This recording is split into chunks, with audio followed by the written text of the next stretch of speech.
को मेंसुरेशन नया चैप्टर शुरू करने जा रहे हैं, ठीक है। तो पहले आप पूरे चैप्टर का जो फार्मूला है मैं इस पर नोट कर रहा हूँ, ठीक है। आप उसको समझा भी दे रहे हैं और नोट कर रहे हैं, आप उसको नोट कर लीजिए, ठीक है। राइट मैंने हो गया, राइट हो गया। आप बैठिए, इसमें थोड़ा अभी हमें चालू करने दिक्कत। तो पहले स्टार्ट करते हैं हम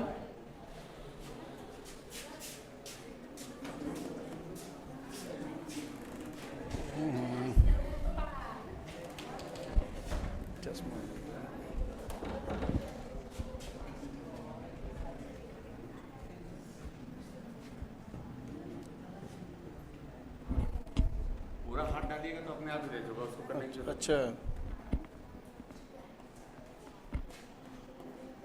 वृत्त का क्षेत्रफल। आपको पहले बेस फार्मूला याद होना जरूरी है।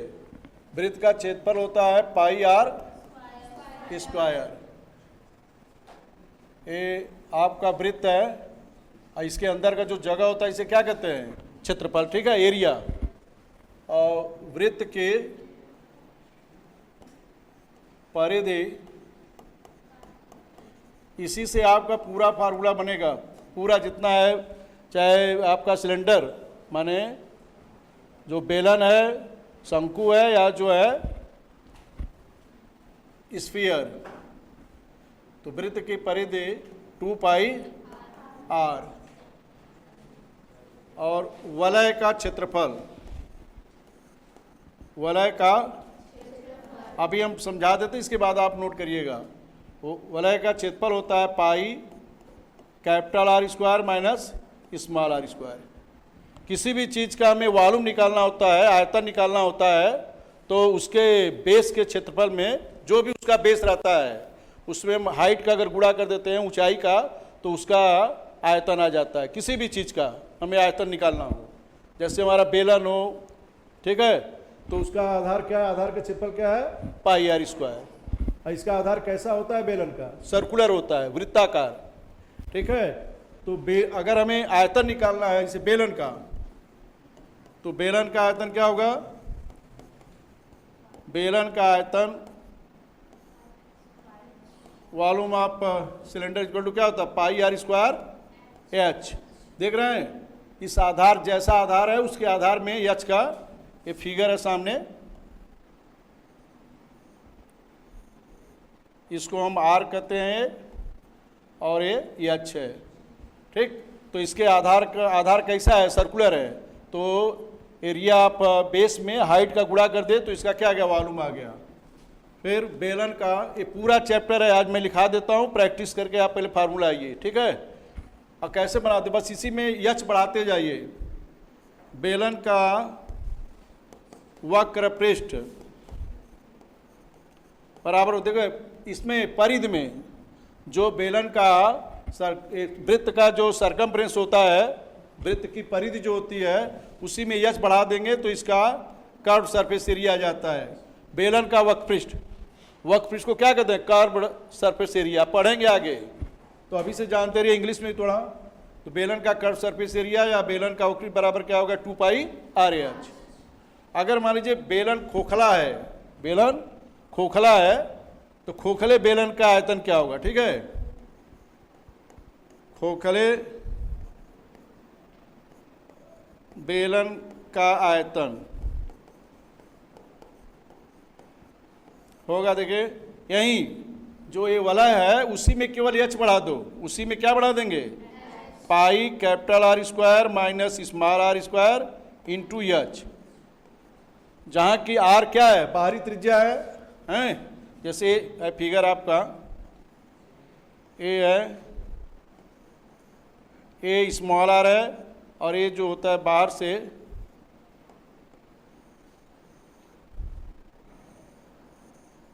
ये जो यहाँ से यहाँ तक है ये कैपिटल आर होता है, ठीक है। अब बेलन का संपूर्ण पृष्ठ, बेलन का संपूर्ण पृष्ठ, आज आप फार्मूला समझ लीजिए पूरा। बेलन का संपूर्ण पृष्ठ होता है, देखिए जितना तल हमें दिखाई देता है यह कर्व सरफेस एरिया प्लस ऊपर का और नीचे का दोनों आधार का क्षेत्रफल है कि नहीं। आधार कैसा है, पहले इसका निकालो, ये इसका क्या होता है, इसको हम कर्व सरफेस एरिया कहते हैं, वक्रपृष्ठ। तो वक्रपृष्ठ का क्षेत्रफल धन प्लस दोनों सिरों का क्षेत्रफल, तो एक सिरे का क्षेत्रफल क्या है पाई आर स्क्वायर और नीचे भी पाई आर स्क्वायर होगा। तो वक्रपृष्ठ प्लस हिंदी में भी लिख सकते हैं, तो वक्रपृष्ठ प्लस दोनों सिरों का क्षेत्रफल, दोनों सिरों का क्षेत्रफल, या इसी को हम क्या लिखेंगे, वक्रपृष्ठ की जगह क्या लिखेंगे 2 pi R H plus pi R square, एक सिरे का होता है उसमें 2 का गुणा कर देंगे 2 पाई आर स्क्वायर हो जाएगा, ठीक है। फिर 2 पाई आर हम कॉमन ले लेते हैं, तो एच प्लस आर, ये हमारा बेलन का संपूर्ण पृष्ठ हो गया, ठीक है। चाहे तो बना लें, जितना तल दिखता है हर फिगर जो बनाएंगे उसमें यही इसी का हम लेते हैं, इसका हमें सब में यूज है, इसका जो है वृत्त का हर चीज का जो है, चाहे कोण हो, कोण माने शंकु हो चाहे बेलन हो या स्फीयर, इसका आता है यूज ना। सबका बेस कैसा है पाई आर स्क्वायर है या कर्व सरफेस एरिया, ठीक। कर्व सरफेस एरिया को अगर जैसे कोई सिलेंडर है कोई बेलन है, अगर हम बीच से काट देंगे तो क्या बन जाएगा आपका, आयत बन जाएगा ना, रेक्टेंगल बन जाएगा, बनेगा कि नहीं। अगर हम कहते कि 2 पाई आर एच का वैल्यू 45 है, 2 पाई आर एच का वैल्यू जो है कर्व सरफेस एरिया 45 है, रेडियस अरे उसकी ब्रेथ दे दिया कि एक कागज का ब्रेथ जो है 9 सेंटीमीटर है, 45 सेंटीमीटर स्क्वायर उसकी कर्व सरफेस एरिया है, वक्रपृष्ठ है, और 9 सेंटीमीटर कागज 9 सेंटीमीटर कागज का लेंथ है, तो उसकी ब्रेथ क्या होगी, तो कर्व सरफेस एरिया माने समझ जाओ कि एरिया रेक्टेंगल है भाई। अगर कागज है इसे मोड़ेंगे तो क्या बनेगा, आपका बेलन बनेगा, बनेगा नहीं। तो कर्व सरफेस एरिया माने वही क्षेत्रफल है, तो क्षेत्रफल की जगह कर्व सरफेस एरिया का वैल्यू रख दो और यल का वैल्यू रख दो, बी निकल जाएगा अपने, बी बराबर क्या होगा यल अपान में चला जाएगा, ठीक। अब आ जाइए आप कोण का, ठीक। कोण माने शंकु, शंकु का आयतन, देखो याद करने का तरीका यही है बेटा कि हम ये याद करें, इसमें यच बढ़ा दिए तो बेलन का आ गया। अब इसी में हमने अगर 1/3 कर देंगे तो किसका आ जाएगा, शंकु का। तो शंकु का आयतन क्या होगा 1/3 पाई आर स्क्वायर एच। शंकु का भी फिगर देख लीजिए आप, ये है, ये आपका आर है, ये आपका जो है एच है, ये लंबवत ऊंचाई होता है, इसको हम यल बोलते हैं, इसे क्या बोलते हैं, ठीक। और ये तिरछी ऊंचाई, एक तरह से आपका तिरछी ऊंचाई जो होता है, जो आपका पाइथागोरस प्रमेय होता है वो जरूर मालूम होना चाहिए। क्या होता है पाइथागोरस प्रमेय, है कर्ण का स्क्वायर बराबर लंब का स्क्वायर प्लस, और उसी को क्या कहते हैं हाइपोटेनियस का स्क्वायर इक्वल टू क्या है, square of perpendicular plus square of base, ठीक। तो यल वही होता है, यल तिरछी ऊंचाई होता है, हिंदी में क्या कहते हैं इसे, हाँ तिरछी ऊंचाई किसकी, हाँ शंकु के तिरछी ऊंचाई बराबर हो जाएगा आपका अंडर रूट में एच स्क्वायर प्लस, इसको यल से डिनोट करते हैं, यहाँ पर लिख सकते हैं, ठीक है। इसका शंकु का वक्रपृष्ठ, शंकु का वक्रपृष्ठ बराबर हो जाएगा पाई आर यल, ठीक, पाई आर यल। ये माने ये शंकुआकार से कोई तंबू है, ऐसे जाकर इसे है ना तंबू, शंकुआकार देखेंगे नहीं, इसे ऊपर जाके नुकीला हो, जो आइसक्रीम खाते हो ऊपर जाके नुकीला हो, तो इसका इसमें कितना चद्दर लगेगा, तो ये ऐसे है ना तिरछे जाकर ऐसे हैं जो टेंट होता है, तो उसका ये वक्रपृष्ठ हो गया, ठीक। कितना उसमें कपड़ा लगेगा, वक्रपृष्ठ माने एक तरह से क्षेत्रफल, ठीक है। और क्षेत्रफल की इकाई हमेशा क्या होता है स्क्वायर में होगा, वर्ग में। अगर सेमी में दिया रहा और सब का यूनिट आपका एक होना चाहिए, चाहे लंबाई चौड़ाई ऊंचाई जो भी है आपका, लेंथ ब्रेथ हाइट, वो सब क्या रहना, सबका यूनिट एक में चेंज कर लो पहले, तब चाहे जो चीज़ निकालो। आपको आयतन पूछा जा रहा है, चाहे वक्रपृष्ठ जो भी निकालना सबका यूनिट एक होना चाहिए। ठीक, अब इससे इरेज कर दिया जाए ना, तुम लोग भी हेल्प करना भाई पूरा।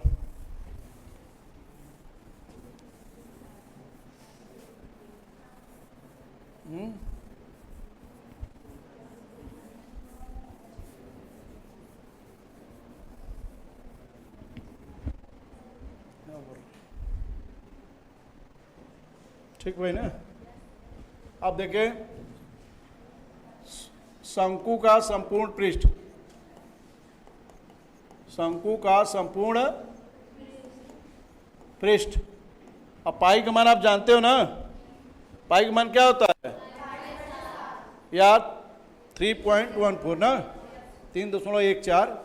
और पाई सर पूछते हैं कि पाई क्या होता है, तो पाई क्या होता है, परिधि और व्यास का रेशियो होता है। क्या होता है पाई जो है, अगर व्यास 7 रहेगा तो परिधि जरूर 22 आएगा, व्यास 14 रहेगा तो परिधि 44 होगा, 44।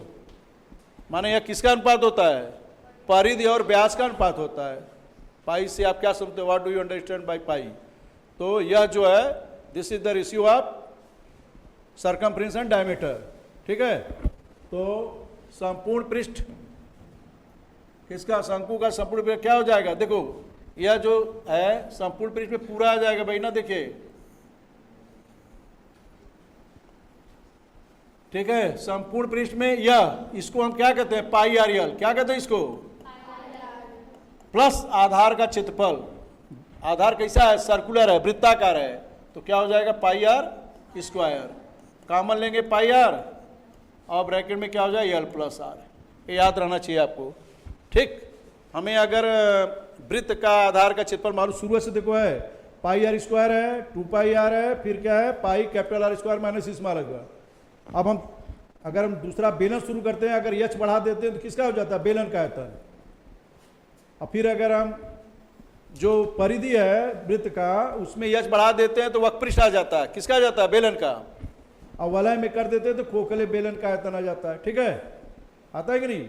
अब उसी तरह से शंकु में दिमाग में बना लो कि उसका 1/3 होता है बेलन वाले का, बेलन का पाई आर स्क्वायर याद किए हो आप एच, तो शंकु का क्या हो जाएगा 1/3 याद कर लो, 1/3 पाई आर स्क्वायर है।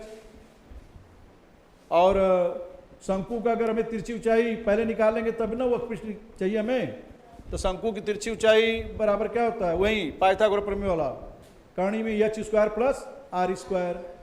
फिर शंकु का वक्रपृष्ठ क्या होगा, पाई आर एल। शंकु का वक्रपृष्ठ क्या होता है, पाई आर ब्रैकेट में एल प्लस आर। याद कर लो ना, जितना अब जैसा तल दिखता है वैसे हम सूत्र बना लेते हैं, बनाना सिखा देंगे अभी। ठीक है, अच्छा 8 में बताए थे हम। अब आ जाओ, गोला है कि नहीं आपके चैप्टर में, गोला है हैं? अच्छा देख लीजिए, आप 9 में अगर बढ़िया से मेंसुरेशन पढ़ लो, 10 में पढ़ने की जरूरत नहीं है। ठीक है, गोले का आयतन, इसको भाई याद करना पड़ेगा। गोले का आयतन क्या होता है, बराबर 4/3 पाई आर क्यूब। यह गोला होता है, देखिए गोला ना, ये सॉलिड होता है, कोई चीज होता है, बोलो ना सॉलिड होता है। गोली है जैसे आपका कंचा है, फुटबॉल है, ये सब क्या है, स्फेरिकल होता है ना, गोलाकार होता है। ठीक, और गोले का अगर अर्ध गोले का semi, volume of semicircle ना, अरे sphere, volume of hemisphere, उसे क्या कहेंगे, तो इसमें हेमी माने आधा, हेमी मीन्स क्या होता है, तो अर्ध गोले का आयतन क्या हो जाएगा, इसमें 1/2, किसी चीज का आधा करना होता है तो क्या, 1/2 का गुणा कर दो या 2 का भाग दे दो। अगर हम 1/2 का गुणा करें, 2 काटेगा तो 2/3 पाई आर क्यूब होगा कि नहीं होगा, क्या हो जाएगा, गोले का आयतन 4/3 पाई आर क्यूब होगा। अर्ध गोले का आयतन अगर 1/2 लेके 2 से काट देंगे तो क्या हो जाएगा मेरा, 2/3 पाई आर क्यूब। ठीक है, लिख देते हैं इसमें अर्ध गोले का आयतन, ये तो अपने से बना सकते हो, अर्ध गोले का आयतन। आज जितना पहले फार्मूला देख लो, फिर कल से शुरू करेंगे। अर्ध गोले का आयतन बराबर हो जाएगा, इसका आधा करेंगे क्या हो जाएगा, 2/3 पाई आर क्यूब। ठीक है, ये जो अर्धगोला इस तरह का ना, इसका ये ठीक है, हैं? अब गोले का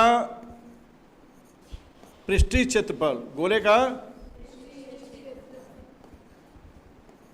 क्षेत्रफल बराबर होगा 4 पाई आर स्क्वायर। क्या होगा?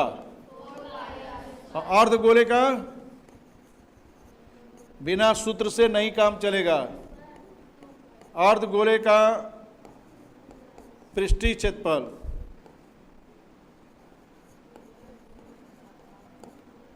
क्या हो जाएगा? 2 पाई। अब अगर मान लें अर्ध गोले का संपूर्ण पृष्ठ पूछा जाएगा तो ये 2 pi R square plus pi R square. हमने तो इसमें पृष्ठीय लिखा है ये वाला ना। और अगर संपूर्ण पृष्ठ पूछेगा अर्ध गोले का तो 2 पाई आर स्क्वायर इसको कहते हैं, और ये क्या है? पाई आर स्क्वायर, माने 3 पाई आर स्क्वायर हो जाएगा। क्या हो जाएगा? 3 पाई आर स्क्वायर। ठीक, तो नोट किए तो नहीं होंगे आप लोग, मैंने मिटा दिया। लिखवाए थे? हैं? हमने मौका नहीं दिया नोट करने का। तो चलिए, अच्छा ये नोट कर लो, इतना तो नोट कर लो। हैं? अच्छा, अब जैसे नोट, अब जैसे आप लोग नोट करें तो मैं क्या करूं?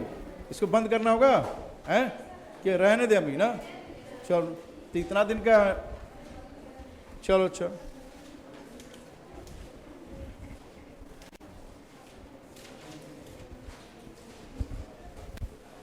थोड़ा जल्दी करो। अभी मेंस्ट्रुएशन स्टार्ट नहीं किया था। क्यूब क्यूबाइड है अभी।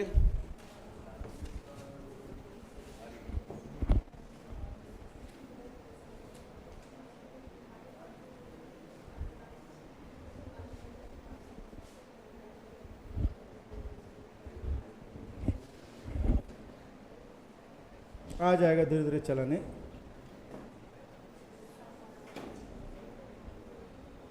तब इसमें आराम लगेगा तब। हाँ, तो फास्ट करिए बेटा। ये पंखा चलने से कुछ दिक्कत होगा क्या? हाँ, नहीं, जाने दीजिए।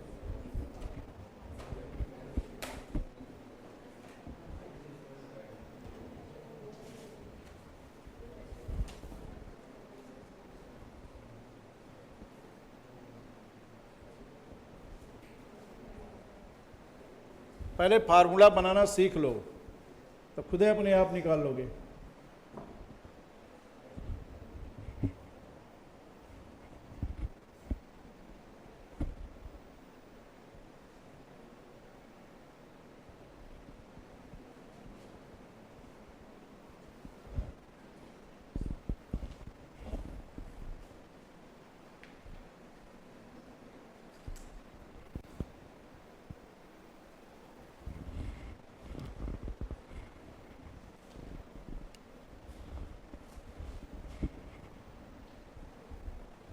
हो गया? देखिए, अच्छा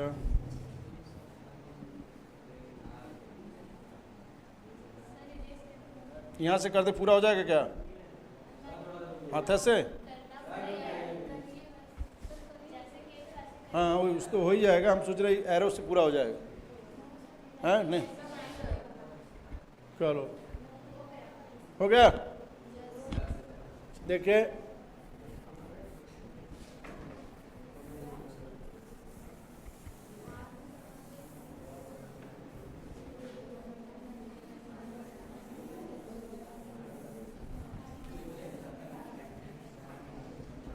अच्छा क्यूब का भी देख लीजिए।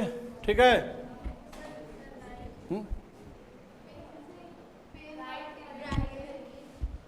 हाँ, राइट लिख रहा है। ठीक, पहले भूला जा रहा है। एक एक राइट लिखे तो हाँ, तब क्यों नहीं चला? फिर इरेज करें? हाँ, तब चालू करेंगे तो ठीक रहेगा।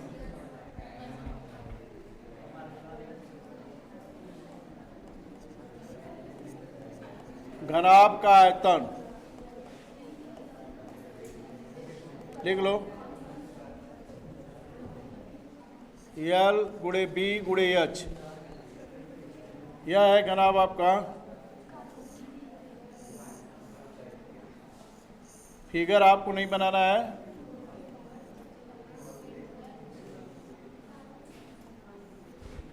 ठीक है।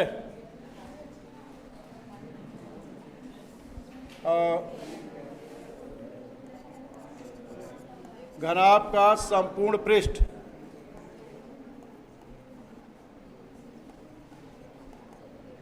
बराबर होता है 2 ब्रैकेट में L B plus B H plus H L, समझे। घनाभ का संपूर्ण पृष्ठ होता है 2 ब्रैकेट में L B plus B H plus H L, माने 2 ब्रैकेट में लंबाई गुणे चौड़ाई प्लस चौड़ाई गुणे ऊंचाई प्लस ऊंचाई गुणे लंबाई, ठीक। और घनाभ का विकर्ण जानते रहो, घनाभ का विकर्ण बस इतना से आपका लग जाएगा पूरा। अंडर रूट में कर्ण में L square plus B square plus, अब इस कमरे में मैंने लंबा से लंबा बांस रखना होगा तो कैसे रखोगे, इस कोने से लेकर उस कोने तक ले जाओगे, यहाँ नीचे से दरवाजे के नीचे से लेकर कहाँ तक ले जाएंगे, उस कोने तक ले जाएंगे, तो यह घनाभ का विकर्ण होता है, ठीक है। और इस तरह से रखेंगे तो सबसे लंबा बांस हम रख सकते हैं, ठीक है। तो घनाभ का विकर्ण क्या होगा, अंडर रूट में L square plus B square plus H square. उसी तरह से घन का, इसका 3 होता है तो घन का भी 3 होता है, ठीक है। घन का आयतन, घन का आयतन बराबर होता है भुजा या के पावर 3, ठीक है, या साइड क्यूब या भुजा क्यूब ना, या ए पावर 3 लिखते हैं ना, ए पावर 3, ठीक है। ए घन का संपूर्ण पृष्ठ, घन का संपूर्ण पृष्ठ 6 भुजा स्क्वायर, 6 से गुणे भुजा। घन में क्या रहता है, लंबाई चौड़ाई ऊंचाई तीनों का माप जो है, मेजरमेंट जो डायमेंशन होता है एक ही रहता है कि नहीं। घन रहेगा, लंबाई चौड़ाई ऊंचाई तीनों बराबर रहेगा, घनाभ रहेगा तो लंबाई चौड़ाई ऊंचाई अलग अलग होगा, ठीक है। और घन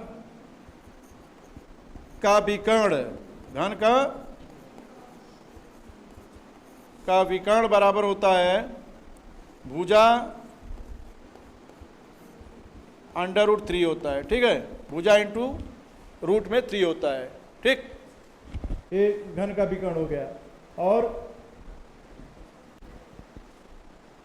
आपको मैंने जैसे वर्गमूल घनमूल आता है कि नहीं भाई, अगर हमने जैसे भुजा इसका वैल्यू दिया है, घन का आयतन दिया है, ठीक है, और भुजा पूछ रहा है, एक 3 हटाने का मतलब इधर का क्या निकालते हैं, घनमूल। उधर राइट साइड का अगर हमें पावर 3 को हटाना है तो इस साइड का क्या निकालना होगा, घनमूल। अगर पावर 2 हटाना है इधर का, जैसे संपूर्ण पृष्ठ दे दिया, पावर पहले तो 6 को अपान में ले जाएंगे, काट लेंगे, और अगर ये पावर 2 हटाना है तो इसका क्या निकालेंगे, जो काटने पर आएगा उसका वर्गमूल निकालेंगे। वर्गमूल में जो प्राइम फैक्टर करते हो, अभाज्य गुणन करते हो, उसका 2-2 का पेयर बनाते हैं, और घनमूल में हमेशा किसका बनाते हैं, 3-3 का पेयर, ठीक है। और चारों दीवार का जिसे क्षेत्रफल निकालना है, चारों दीवार का, उसका भी लिख लो फार्मूला। चारों दीवारों का क्षेत्रफल, चारों दीवारों का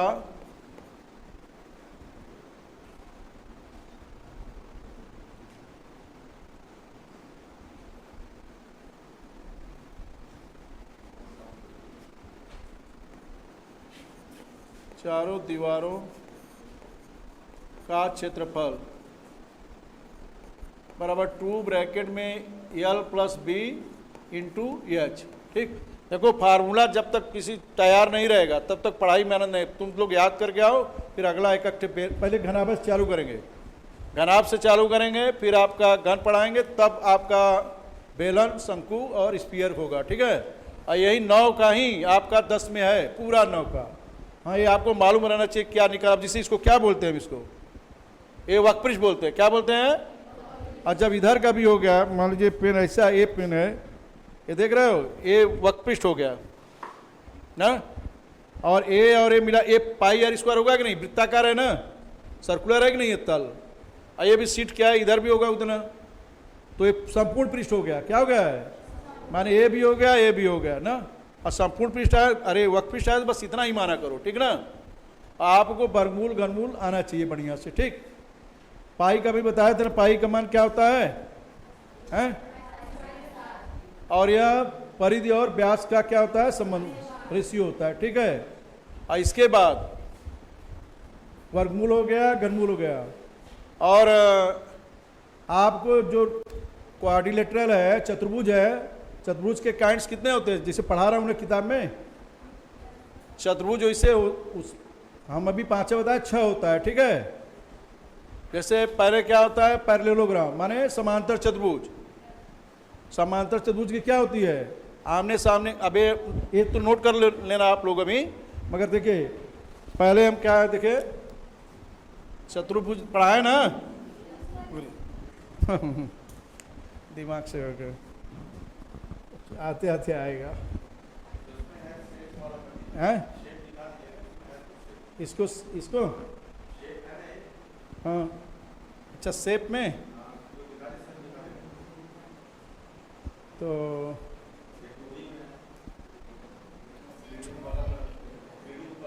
हैं? नहीं, शेप हम दिखाना चाह रहे हैं, चतुर्भुज शेप हो गया, यहाँ पर लिखना पड़ेगा क्या, अच्छा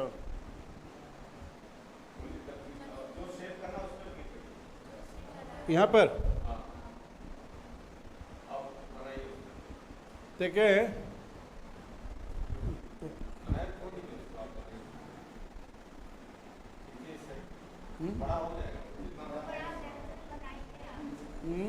जैसे हम जो बनाना चाह रहे हो नहीं बन रहा है, हाँ?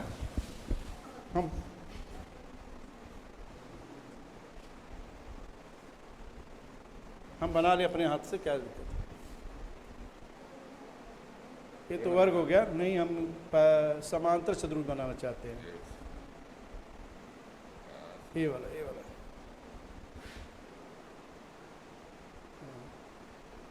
और यही चीज़ आपका 3D में होगा। हाँ तो 3D शो।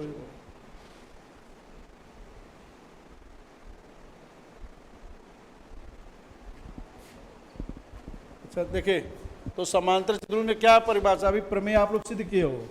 समांतर चतुर्भुज में सम्मुख भुजा क्या होती है, बराबर होता है, ठीक, इतना केवल जानते रहो। और वैसे तो है कई, सम्मुख कोण भी बराबर होता है, और समांतर चतुर्भुज के विकर्ण या डायगोनल एक दूसरे को आधे पर काटते हैं, यही ना है, ये इसका एक तरह से डिफिनेशन है ना, यही हम सिद्ध भी करते हैं। और फिर आयत है, रेक्टेंगल है, उसमें आमने सामने की भुजा बराबर होती है, हर कोण 90 अंश का होता है, विकर्ण बराबर और एक दूसरे को आधे पर काटता है। भाई आपको फिगर आएगा तभी ना फार्मूला लगाएंगे, है कि नहीं। फिर क्या है, आपका वर्ग है, वर्ग की 4 भुजा बराबर, प्रत्येक कोण 90 अंश का, विकर्ण बराबर और एक दूसरे को लंबवत समद्विभाजित करता है। बराबर भी होता है, 90 पर काटता है और आधे पर काटता है, 3 चीज आ गया, बराबर, लंबवत माने 90 पर समान द्विभाग में बांटता है ना वर्ग का। और जो किनारे किनारे का होता है, एक एक कोण कितने का होता है, 90 अंश का होता है, ठीक। और समचतुर्भुज, समचतुर्भुज का बहुत जरूरी है यूज होना। देखिए समचतुर्भुज का क्या होता है, उसकी 4 भुजा बराबर होता है, और जो उनके विकर्ण होते हैं एक दूसरे के लंबवत समद्विभाजित करते हैं, बराबर नहीं होते विकर्ण, मगर जो काटते हैं एक दूसरे को उसे लंबवत समद्विभाजित करते हैं ना, परपेंडिकुलर बाइसेक्टर होते हैं ना, विकर्ण सार, अरे डायगोनल सार, परपेंडिकुलर बाइसेक्टर, ठीक है। फिर आपका है ट्रेपीजियम, 5वां में बताया ना ट्रेपीजियम, ट्रेपीजियम है समलंब, सब का फार्मूला है पैरेललोग्राम का, जिसे पेरीमीटर, तो क्या होता है, किसी भी चीज का परिमाप निकालना हो तो उसके आउटर साइड को बाहरी ना, अभी कल पूछे थे ना, परिमाप का परिमाप क्या होता है, सभी बाहरी या बहुभुज के सभी भुजाओं के जोड़ को बहु जो भी आकृति हो आपका जैसा भी, उसके सभी भुजाओं के जोड़ को हम क्या कहते हैं, उस आकृति का परिमाप कहते हैं। उस आकृति का बाहरी किनारा ऐड कर दो जितना भी है बाहरी साइड, ठीक। तो परिमाप तो आसान है, सब बाहरी लेंथ आप जोड़ दोगे, मगर एरिया निकालना है, क्षेत्रफल निकालना है, तो उसके लिए अलग अलग फार्मूला है। जैसे समांतर चतुर्भुज का क्या होता है, base into height. Base into माने आधार का लंबाई गुणे लंबवत ऊंचाई ना, आधार जो होता है, जो बेस होता है आधार गुणे वही लंबवत ऊंचाई, ठीक। और आयत का क्या होता है, लंबाई गुणे चौड़ाई। आयत का क्या होता है, लंबाई गुणे चौड़ाई, ये सब मालूम रहना चाहिए। और वर्ग का क्षेत्रफल भुजा स्क्वायर, परिमाप आसान है, सब चीज बारीक जोड़ देना है। और सम चतुर्भुज का ये जरूर मालूम होना, क्षेत्रफल, सम चतुर्भुज का क्षेत्रफल क्या होता है, रोम्बस। सम चतुर्भुज को क्या कहते हैं, रोम्बस। उसके क्या होते हैं, 1/2 D1 D2, 1/2 विकर्ण गुणे विकर्ण, या क्या होते हैं, हाँ, बेस इंटू हाइट, दोनों लिखा है मैंने, या दोनों होता है। अगर विकर्ण दोनों दिया है तो 1/2 विकर्ण गुणे विकर्ण कर दो। अगर आपका जो है बेस और हाइट दिया तो बेस इंटू हाइट कर दो, ठीक है। और लास्ट है आपका ट्रेपीजियम माने समलम। तो समलम का क्षेत्रफल क्या होता है, 1/2, और समांतर भुजाओं का योग, समांतर भुजाओं का योग गुणे ऊंचाई। और एक भुजा समलम में एक युग्म जो है जरूर समांतर रहता है, बराबर नहीं रहेगा, समांतर रहेगा, छोटा बड़ा हो सकता है, एक युग्म क्या रहेगा, समांतर और बराबर रहेगा, ठीक। आप लोग इसे नोट कर लीजिए, कल फिर पढ़ाएंगे, ठीक है।